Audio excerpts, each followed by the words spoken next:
God came to us to seek and to save that which was lost. He raised a man from among us.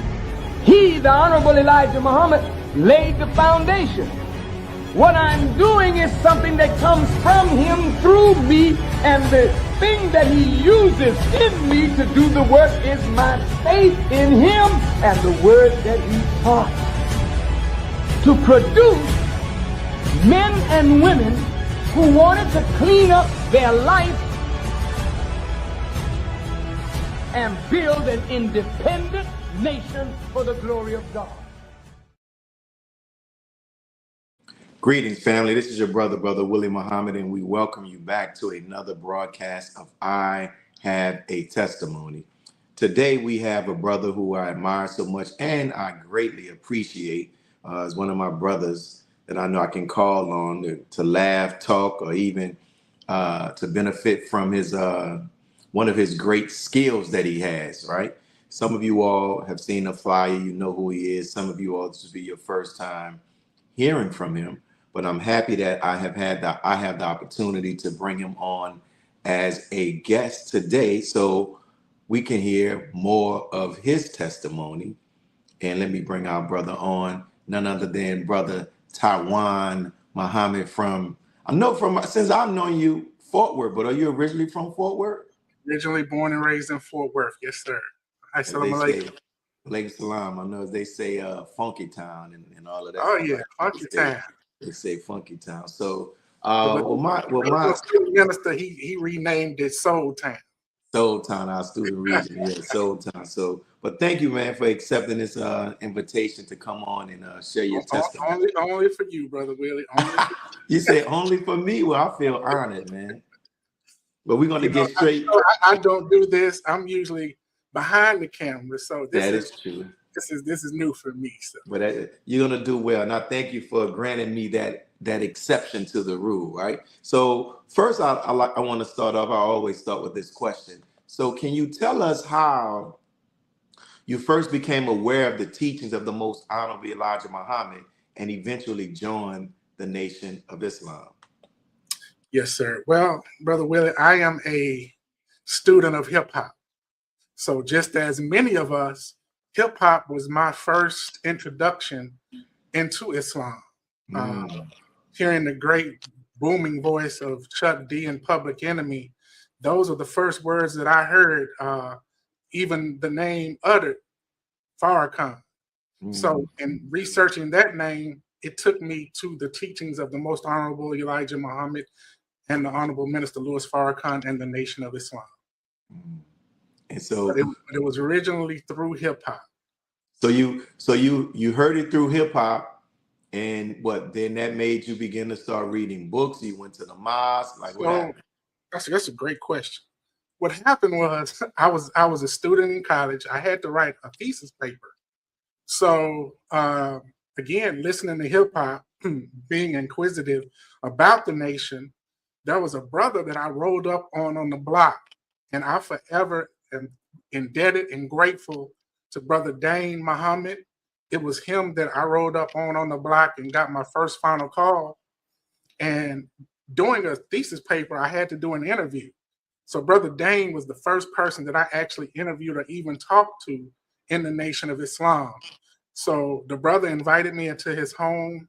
He was a very immaculate brother. To this day, Brother Dane is one of the most immaculate brothers that I've ever known in the nation. House pristine, drove a Jaguar. So as a young teenager, that kind of impressed me. So, and when I got to talking to Brother Dane, he actually invited me out to what then was the study group. So I began to start coming to the study group and really getting into the teachings of the Most Honorable Elijah Muhammad. So it was through Brother Dane and Brother Greg and all of those early members of the Nation of Islam in the early 90s. That got me interested into the Nation of Islam. Who was the student minister? I mean, I know we say student minister now, but who was the minister when you came in? So at that time, we were a budding study group. We was under a brother named Vincent Muhammad, who's actually in Atlanta now. He was our one of our first study group coordinators, along with Brother Dane. So the succession was Brother Dane.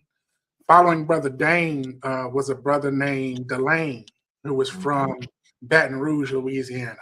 He came to Fort Worth, and he was our study group coordinator for a minute.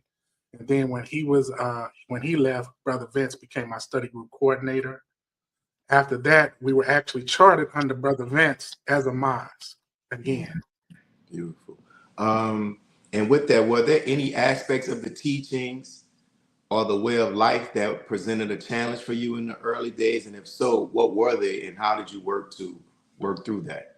You know, I really didn't have any challenges coming into the Nation of Islam. I was always a student of reading and knowledge, so this kind of fit right in with me, the teachings. We would hold study groups sometime at my house. Before I even knew what a study group was, we were doing study groups at my house. Some of the brothers that's not even in the Nation of Islam, we would pick, tapes of Yosef bin Yaqanan and Dr. John Henry Clark. So we would have study groups at my home. So that's kind of how I kind of got into that whole study group scenario. So just coming into the teachings, that was really nothing that kind of impeded me. Beautiful. And as you reflect over your years in the Nation of Islam, what would you say have been some of your most rewarding moments as a member in the Nation of Islam? I think one of the first moments that comes to mind for me, I registered and got my ex December 25th, 1994. Wow. So, Christmas baby. So for me, it was registering in, processing in, and then right after that, it was the historic Million Man March. So as a young student, that kind of blew my mind because I always thought of liberation in my mind, but to actually see it and witness it on October 16, 1995, that was such a beautiful sight to me. So that was one of the first things that kind of stood out to me in the Nation of Islam. Secondly, again, as a student and coming into the Nation of Islam, I was a journalism student. So I always had cameras in my hand. I always had pen and pads in my hand. And going back to Brother Delane, he was the first person here in the city of Fort Worth to invite Dr. Khalid Muhammad to the city. So meeting Dr. Khalid Muhammad was another pivotal point kind of for me. And I think we'll touch on that a little bit later. Well, since we brought it, let's talk about that because that was definitely one of the questions. Let's talk about the time how you met Dr. Khalid and how that relationship developed. So I was dispatched from a good friend of mine. He was actually part of a group here in Dallas called MIAT, Metropolitan African American Think Tank. And it was ran by a brother named, at that time, Steve Washington. But we all know him now, and may the ancestors and Allah be pleased with him, Brother Hashim Nzinga, former chairman of the New Black Panther Party. He was the first person to kind of introduce me, along with Brother Delaney, to Khalid Muhammad. So I went in the capacity of a journalist. I was capturing all the video. I was writing a lot of the stories. I was kind of set up to kind of deal with the media when the media showed up. So that was kind of my first dealings with Khalid Muhammad. A little bit after that, we became close. And it was around the time, some of y'all might remember VHS tapes. He put me in charge of kind of his collection or his portfolio of tapes and lectures. So we were in the process of getting those lectures cataloged and out to the people. So that was kind of my first foray into media in the Nation of Islam and doing those types of jobs. Wow, and how it's interesting. My first time meeting Dr. Khalid was I interviewed him freshly out of high school, and he had came to the city to speak. I wasn't in the Nation of Islam, and that was my first time actually meeting him and interviewing him. What would you say has been some of the biggest impacts that Dr. Khalid has had on your life? Well, Dr. Khalid, for me, he was, again, remember, I'm newly into the Nation of Islam. So I'm kind of still feeling my way around and getting to know who's who in the world B, as Chuck D would say. Mm, So he was very instrumental to me in kind of my foray into spiritual rites of passage. He would always tell me to read. So he would give me book titles to read. He would give me material to read. So when we started kind of traveling and moving with him, Brother Khalid used to always travel with this huge box. And in this huge box, it was almost like every book he ever purchased. So it was interesting to see that he would travel that way. So for me, just him and kind of the implement that he put on me to study, to read, and to just really delve into my Blackness. mm. And we found when we did our documentary about the history of the Nation of Islam in New Orleans, a former student of mine who worked at Dillard University, which is one of the Black HBCUs here in the city of New Orleans, he was able to find a picture of Dr. Khalid on the campus of Dillard University with the Muhammad Speaks, because if I'm not mistaken, that means Dr. Khalid probably got registered here in the city of New Orleans. Yes, sir. And this is where the Honorable Minister Louis Farrakhan actually met Dr. Khalid too on the campus of Dillard University. I don't know if did I ever show you that picture? You did not. Well, I'm gonna send it to you for your collector's item. And what And we're doing now, I think I remember him telling me that story, how he actually met the minister. I think he was saying, he had a big African medallion on, and he was real just pro-Black, and the minister came and rocked his whole world. Yeah, I think he had an afro at that time. A brother, we're in the process now of we did the documentary, now we're gonna do a book about the history of the Nation of Islam in New Orleans. But a brother tells a funny story, how he said that Dr. Khalid, if he saw you having an inclination toward Blackness, he'll be on you, trying to get you to come to the nation. That is, and he said that Dr. Khalid came to his dorm room, and the brother just said he wasn't into, he just it was one of them days he just didn't feel like being bothered. And he said Dr. Khalid just kept going. He said something Dr. Khalid told him, the next thing they up there squabbling with each other. Wow. So the other brothers in the room, they broke him apart. And he said, Dr. Khalid, the brother said they used to call his brother Black. He said, Khalid's like, Black, man, you're my man, it's not for me and you. I'm just trying to get you to come to the truth. And the brother said after that, he said, you know something, man, since you're so passionate about that, I'm gonna come to the temple. Wow. And the brother actually came to the temple. And I don't know if when Dr. Khalid would do those debates about the white Jesus, he'll have the image and he'll throw it. This ain't no Jesus. But I wonder if where Dr. Khalid got that idea from was from the brother who was the minister. I think his name was Brother Raymond, I think. He was the minister in Houston. Because the brother said that when he came to the mosque, he said the person that was teaching was the brother from Houston. And he said the brother had a picture of a white Jesus.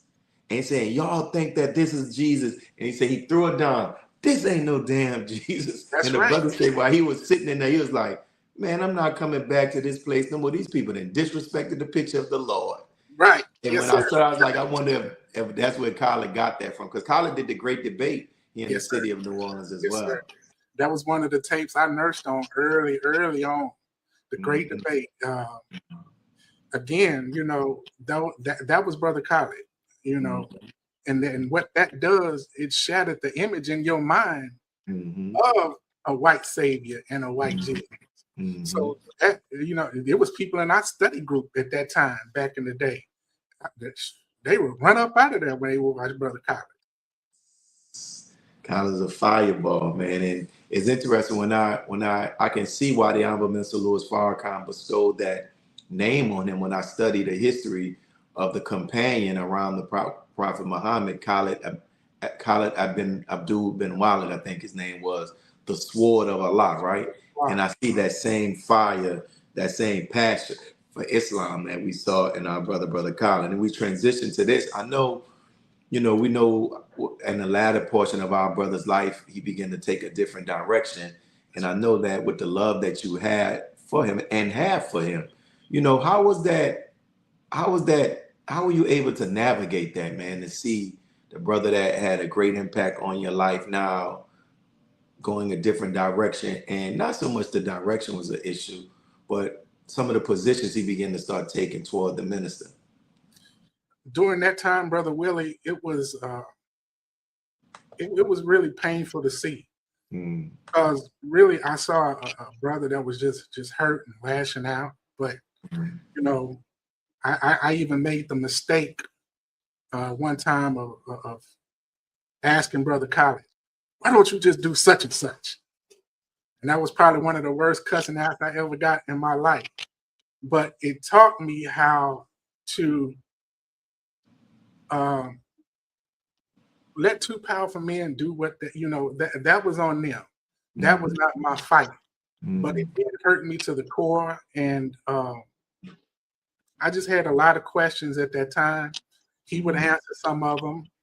Sometimes he would just tell me to leave it alone. And but I do remember distinctly, and I always tell people this, as much as the rough exterior of Khalid we see, there was a beautiful, passionate side.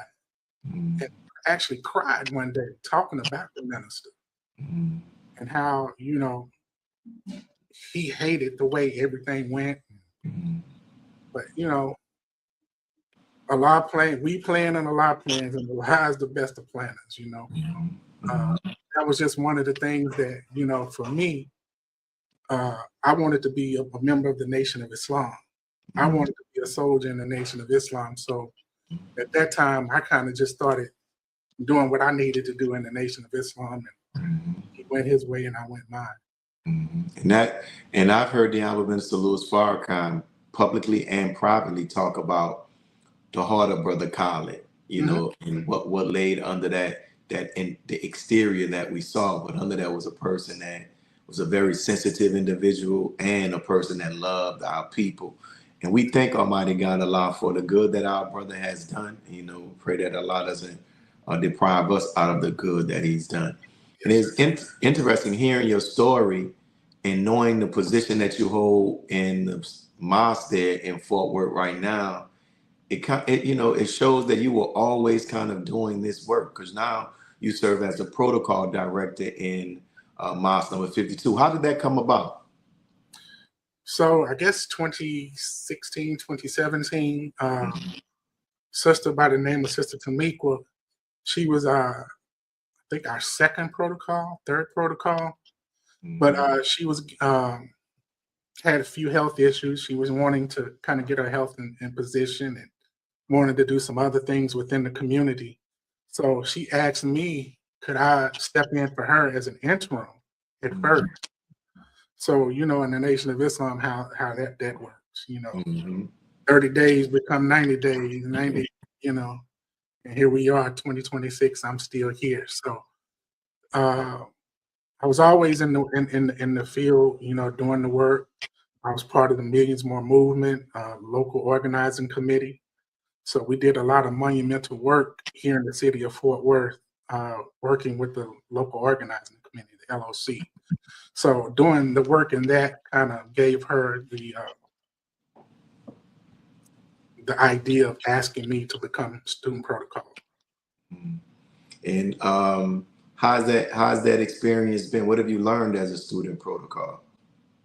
Oh man, being a student protocol, it's an interesting task, because you have to deal with people in the community with different thought ideologies and things of that nature. But again, being in the community is one of those things that I've always had a passion for. Not only being in the community, just trying to put together programs for the community as well. That's why I kind of took on, the 9 ministries as well. So being putting the 9 ministries up under me as protocol, we're working the 9 ministries here in the city of Fort Worth as well. So just that type of work has always been a passion of mine, along with, journalism and videography and photography. Beautiful. And you're there as the protocol, supporting our brother and helping our brother in this mission. Let's pull it up. Our brother Louis Muhammad, very, very beautiful brother, very steady brother, funny brother, hard working. Can you talk about that, man? Just can you talk about our brother, student minister Louis Muhammad? Brother Lee is man, what can I say about Brother Lee? If you ever want to meet a more funny individual, Brother Lee is one of the funniest cats I've ever ran into. And, we always think of student ministers in the Nation of Islam as these hardcore, but Brother Lee is one of the most beautiful brothers I've ever met. And I've had a great, just a great opportunity to work with him.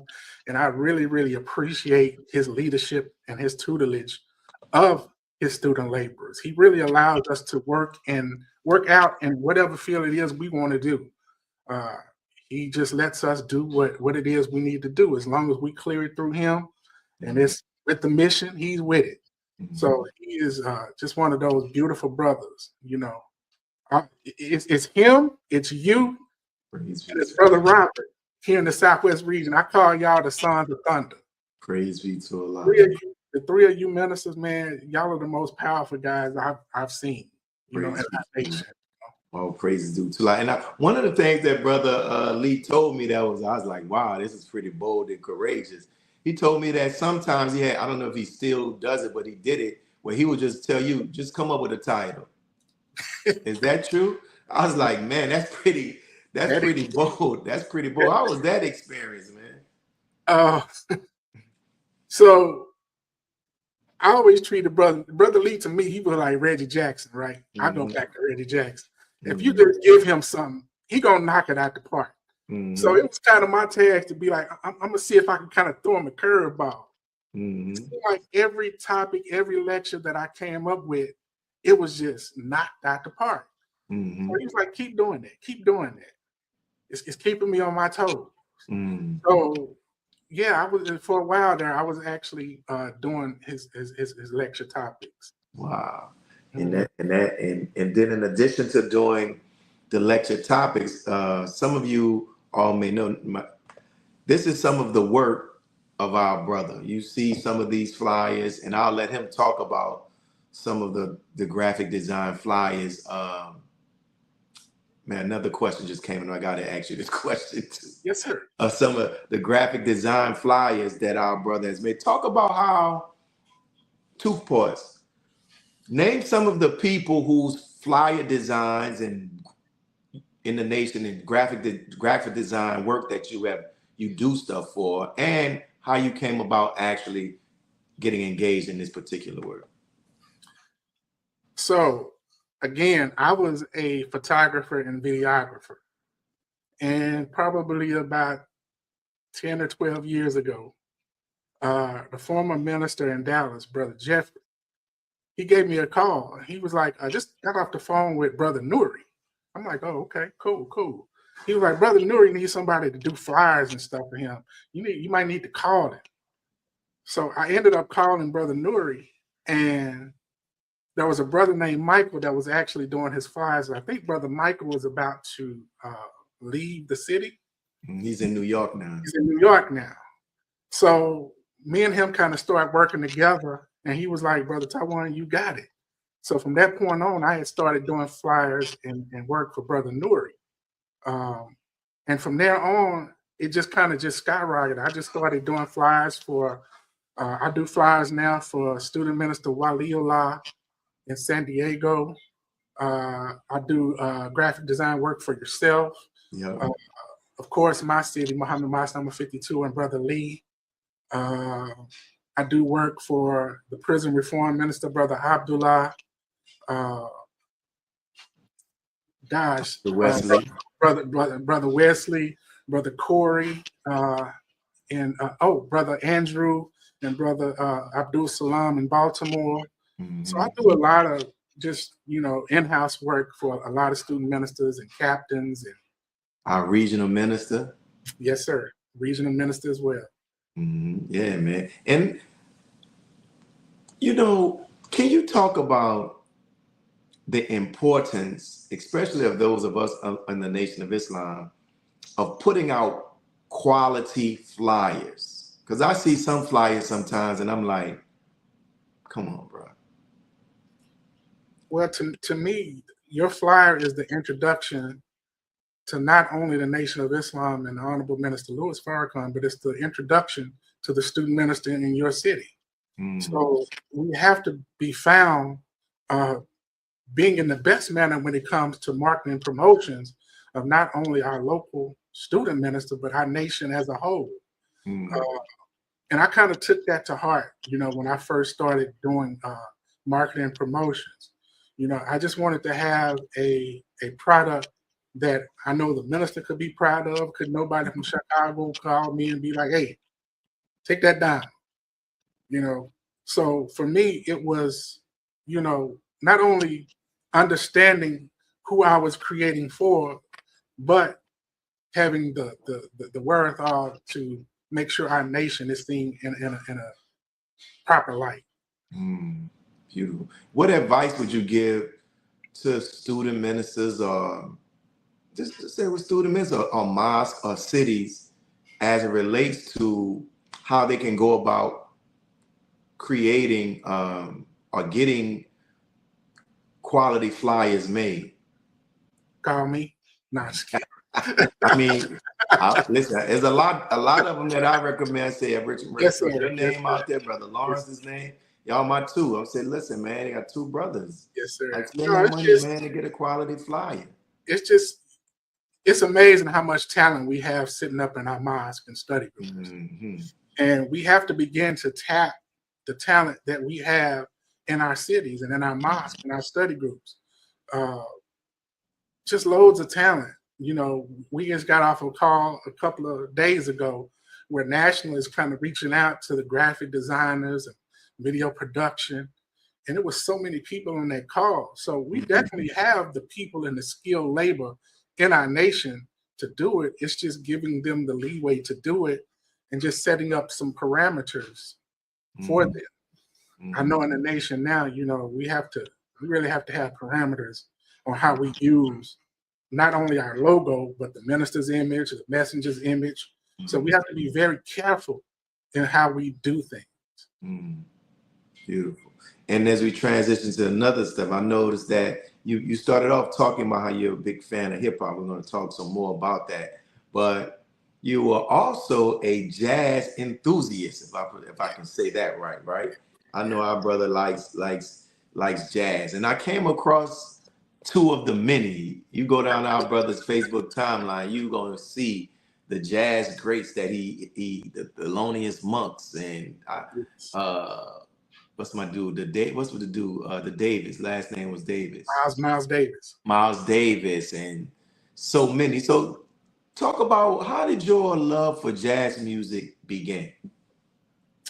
14 years old. I come from a jazz family. I have a cousin that's a jazz saxophonist. I have an uncle who toured the world as a jazz drummer. He's one of the first really proponents of the what they call not soul jazz, but free jazz. He's a proponent of the free jazz era.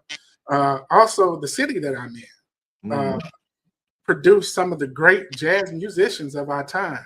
I'm talking Ornette Coleman. I'm talking Dewey Redman. I'm talking about my uncle Ronald Shannon Jackson. Fort Worth has produced a lot of jazz musicians. So growing up, I was always around jazz. My cousin, she would always take me to jazz spots with her. I was tuning the drummer's drums. I was carrying her saxophone. So I was always around jazz music, and I just became and picked up an affinity for it, and just been loving it ever since. Beautiful. It took me a while to get into jazz because I just wasn't used to listening to music that had no words to it, right? And I think what began to start transforming my view of it and I began to start listening to jazz a little bit more and some jazz vocalists. A brother Namaz gave me a CD copy, a CD of Miles Davis, Kind of Blue. And I think that has to be one of my favorite jazz albums right there, Kind of Blue. And so now, and then in addition to that, now, I don't know if you know this brother. I think he considers himself to be a jazz vocalist, Gregory Porter. Yes. Matter of fact, my parents in law, they were here just last year. We went to go see Gregory Porter live in concert. What? Yes. And listen, I've had the opportunity to see him in concert once here in the city of New Orleans. Phenomenal, my brother. Phenomenal. And there's a brother in our mosque right now. He's a jazz vocalist, Brother Radic Muhammad. And I'm trying to find a little location where we can do a record release listening and interview, because he just released an album. And I think I've heard you talk about this before on your social media, the connection between jazz artists and Islam. Yes, sir. Can you talk about that? And actually working on a book right now. Go ahead. Talking about the how jazz or Islam influenced jazz. A lot of your jazz musicians back in the day, they were considered Muslim. They would call themselves Muslims. You had Art Blakey, who called himself Buhanan. There were so many. John Coltrane, though he didn't confess Islam, you could tell Islam was all up and through his music. He had songs, Naima. His wife's name was Naima, so he would name his songs, Islamic names. So Islam had a very profound effect on jazz music in the early 50s, 60s, on up into the 70s. Why do you think that is the case? That they will have that connection with Islam? I think because Islam speaks to the soul of the black man and woman. In jazz, that's exactly what jazz does. In the book, I talk about how the Adhan, if you really listen to the Adhan, how it really traces, or how jazz music lineage kind of comes back towards the Adhan. Also, blues music as well. If you listen, there's a clip that I have of a brother that's doing the Adhan, but the Adhan has the same cadence of the blues music, early blues music. So there's a definite correlation between Islam and jazz music. Beautiful. So how soon would this book be finished, my brother? I'm steadily working on it. Inshallah, we'll see something by summer. Have you, man, please, that warms my heart to hear that you are actually working on the book, because more of us need to write, and tell a story. Did you see any connections between like any jazz artists and specifically the Nation of Islam? And if so, who? Too many. It is too many. If you know the artist Etta James, Sister James Etta X, Kool and the Gang. There were 3 or 4 members of the group Kool and the Gang that were actually members of the Nation of Islam. We have the Stylistics that were members of the Nation of Islam, the Hart Brothers. They were members of the Nation of Islam. So we have so many brothers and sisters that were members of the Nation of Islam that's going to be in the book. So, and would that be jazz? Because I like Kool and the Gang. That's not their music. Was their music considered to be jazz? Early on, Kool and the Gang were jazz musicians. Wow, I didn't know that. A lot of musicians that you see early on, they were jazz inspired. Listen to Summer Madness by Kool and the Gang. Those are jazz laced tunes. That's something. Who, if you had to rank, who are your top 5 in any, not in order, who would be in your top 5 jazz artists? Wow. And you don't have to rank them 1, 2, 3, 4, and 5, but just John Coltrane, Miles Davis. We'll go on into soul jazz, Roy Ayers, Bobby Humphrey. So there's a multitude. It's just too many to name for me. Johnny Hammond, which probably had one of my favorite albums by Johnny Hammond, Gears is one of my all-time favorites. So, are you more lean toward jazz or more toward hip hop? I would have to say I lean more toward jazz. Who have you Jazz, seen? jazz and early hip hop. Who have you seen as what hip hop artists have you seen have been greatly influenced by jazz music? Tribe Called Quest, Diggable Planets, Kanye. Kanye, people don't understand. Kanye has a very vast knowledge of jazz. Most people don't know that. But I would probably say more or less Tribe. Tribe, for me, early on, that was kind of another leeway into jazz for me, is listening to Tribe. De La Soul is another one. I tried listening to that last the most recent De La Soul album. I couldn't get into it. It's different. Did they use some type of AI technology with the brother? May Allah be pleased with him, who passed? Yeah, I think they used it on a few tracks. Yeah, so I tried to get into it. Who are you listening to now as it relates to hip hop? I know you say you're pretty much with the early hip hop rap, but who are you listening to now? My top 5 in hip hop: Yasin Bey, Mos Def. Well, I'll put Rakim. I always tell people I can't rank Rakim. Rakim's God. So I can't rank him. So under him is Mos Def. It's Black Thought with the Roof. It's MF Doom, which is probably one of my all-time favorite MCs. Jay Electronica, Nas. Man, MF Doom, when he first started off, it was something X, wasn't it? Because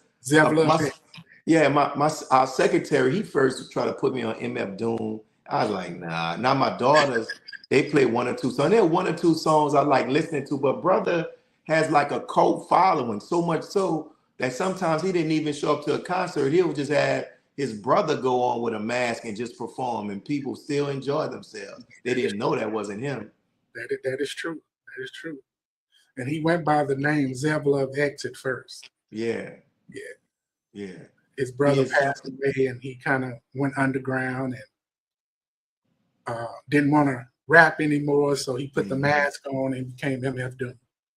Yeah, that was something. And we didn't get a chance to. I think we probably texted. We probably talked on the phone. But so, what's your thoughts on Jay Electronica's last release, man?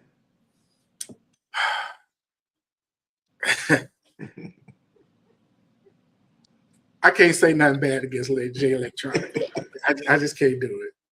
But I'm with everyone else. I would love to see Jay Electronica just drop a straight Jay Electronica album and silence all the naysayers and get them right away, because our brother is one of the baddest lyricists ever. And the way he does the teachings within his songs, can't nobody beat it.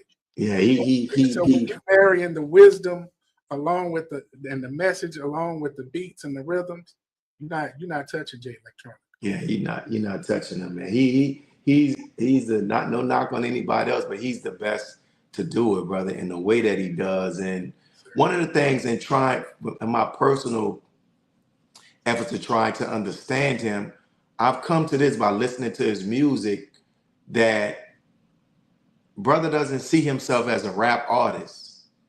He sees himself as a messenger of God who happens to be in the music industry. And so that's why he doesn't fit into, like trying to win a Grammy, going on tours. He'll do tours and he drops his stuff and then he fades away. But when he drops his stuff, man, it's just the people are there. It's there. He's just phenomenal, bro. It's just like, yo, did you hear what this? Those last projects that he was dropping like hours after each other. Yeah. Numbers were just continually and steadily growing. Yeah, people don't understand that he's not like, he doesn't see himself as the regular traditional rapper, man. Brother he's making music to help put out the teachings, and he's doing it in a way that is so bold. Think about it. His first debut album was, it starts off with the Honorable Minister Louis Farrakhan dealing with a topic or a subject matter that is very controversial for the real children of Israel. Sure. And to start off your album like that, and you have an artist like Jay-Z on the album like that, with Minister Farrakhan all through it, it's just like, yo, that's very courageous, but that's just how brother rolls. And that's him.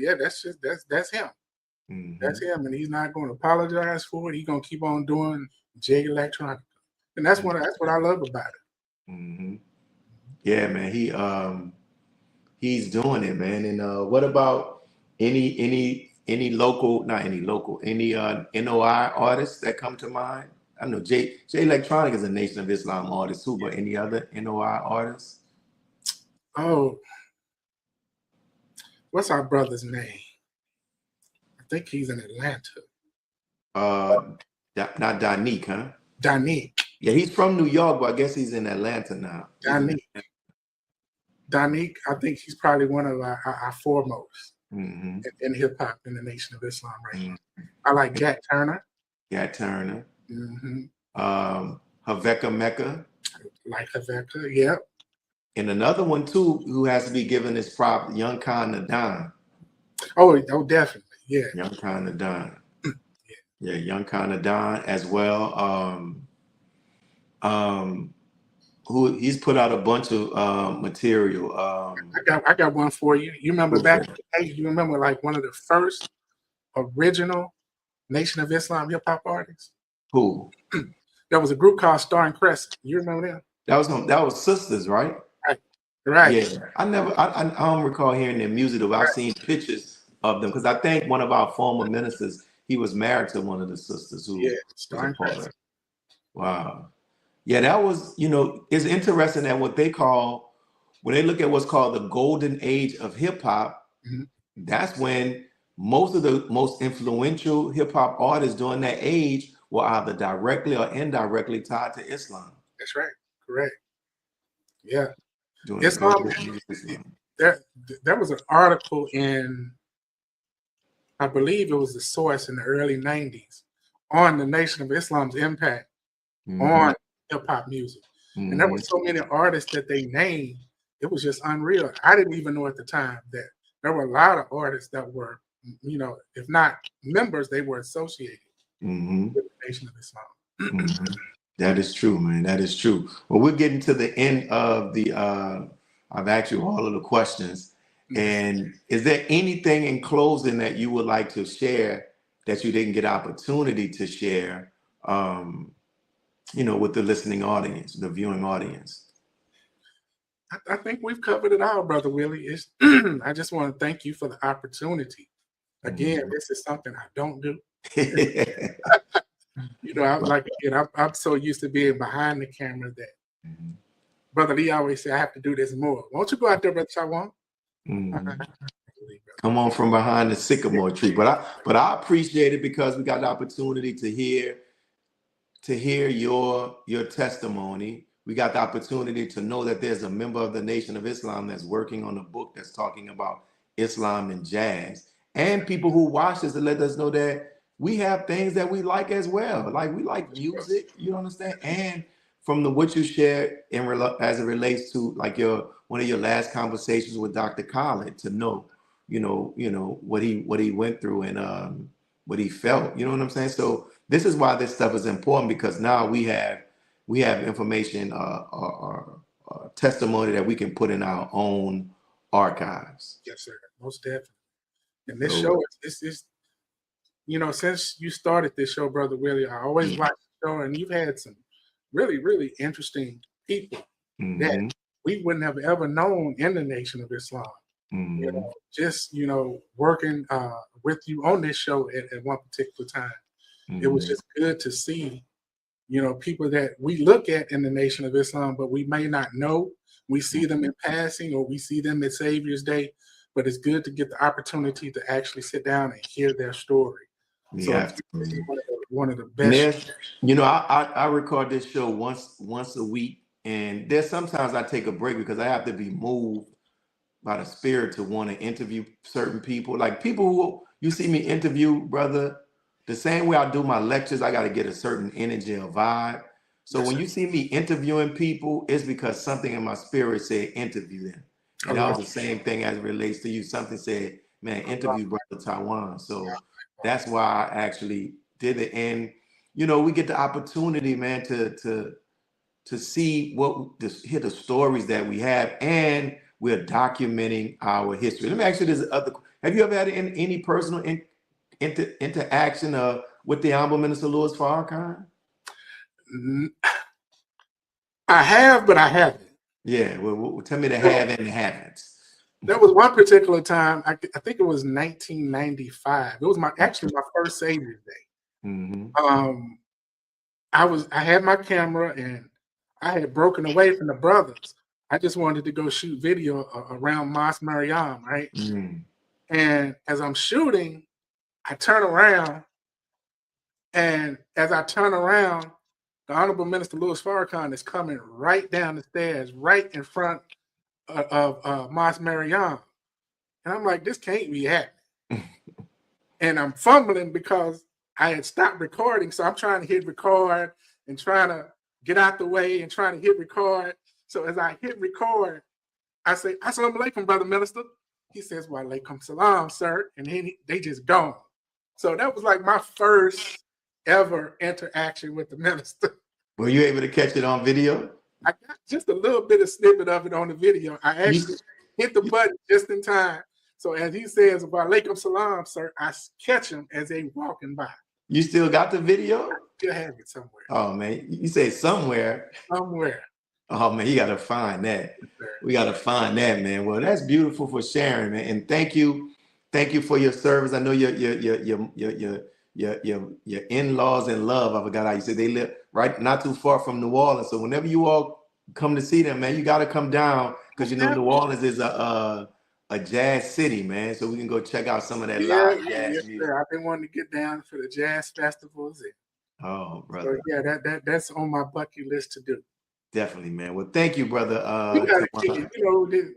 We are formal on this call. We go way back. So definitely, man. You know that. Gotta kick it. And listen, I thought about it. I said the next time I come to Forward, tell your wife I'm gonna have some of them chocolate chip cookies. I ain't gonna do the king cake.